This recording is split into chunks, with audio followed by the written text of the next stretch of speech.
So, do any of you know how oxygen is formed? In the past, we believed oxygen was formed by forests. And until recently, we thought that photosynthesis was the only way oxygen could be produced, a process that requires light and life. Well, at least that was until scientists accidentally found oxygen being produced underwater, under these extreme pressures, with no light and seemingly no life. Dark oxygen was found.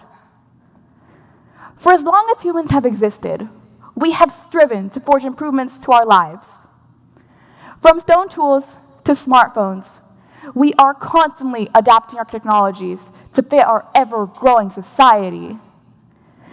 An impact of these improvements, though, is the very definition of improvement shifting to now encompass discoveries that may not be directly relevant to human survival. Discoveries like dark oxygen. So, what is dark oxygen? Well, it's oxygen that's produced underwater under extreme pressures and conditions. There are various ways it can be produced, but during this talk, I'll be covering two of them. So let's start off with the first one. So imagine you're underwater and you see all these cool minerals. Some of these minerals are, well, metals, and they have certain chemical characteristics that when exposed to water for extended periods of time, they react. So something like lithium or cobalt, when exposed to water for a long time, causes the very water molecules to split up into hydrogen and oxygen gas, respectively. Oxygen being what matters here. Another way dark oxygen can be formed requires a little bit more explaining, so I'll start off with an analogy. So imagine you're at a long, flowy river, and this long, flowy river flows down until it reaches a head. This head is where the river splits off onto two smaller but opposite to each other rivers.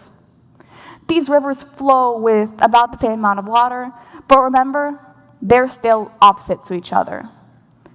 That's kind of how our next process works, called dismutation.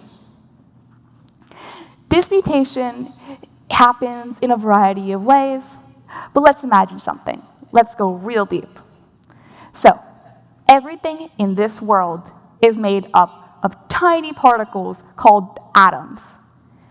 And these atoms have even smaller particles inside of it. These smaller particles allow atoms to form stable bonds between each other and allow things to be, well, stable when you touch them. So if while you're baking or you're mixing something, it doesn't explode. So these smaller particles inside of atoms are called electrons. To make atoms more stable, they can be shared, lost, or even gained. So in the context of, well, dismutation, when an electron is lost, it is being reduced. And when an electron is gained, a substance is being oxidized. So, dismutation is the simultaneous oxidation and reduction of a substance. But why does this even matter? I understand for some of you this may be a confusing topic, so I'll give a quick example. So imagine you have hydrogen peroxide. It's a household item for many. When hydrogen peroxide dismutates, it splits off into water and oxygen gas. So when natural gases found underwater, like chlorite or nitric oxide, dismutate, they split off into their respective gas and oxygen. Obviously, that's what we're looking for. But why do we spend so much time researching something like this? Why do we spend so much time and money and resources? Well, this discovery of dark oxygen shifts our very understanding of how life has existed. We used to think that life could only exist with photosynthesis, which at least requires light. But now, The door has opened to find life in places that we've never even suspected. A new precedent has been started for life, and we are here to find it. So, although knowledge... Okay, technical difficulties, it's fine. Although we may no longer need tools like the stone axe, we still use knowledge as a modern iteration of these tools. We use knowledge not just to protect ourselves against stuff like misinformation, but to understand ourselves more as a human species. Why are our oceans relevant to us, though? With over 80% of our oceans being unexplored, it's not just the fact that we haven't seen these parts. First of all, this affects trade routes, for example, and we don't know what's under the water. We can't properly map it. Furthermore, not just affecting the surface of the ocean, but our understanding of the ocean is so incredibly limited, even though many theorize that's where life began, and it'll help us understand ourselves more if we just learn a bit more about it. We can find ways to use dark oxygen in our travels, especially because it's now a chemical process that can be used to produce oxygen.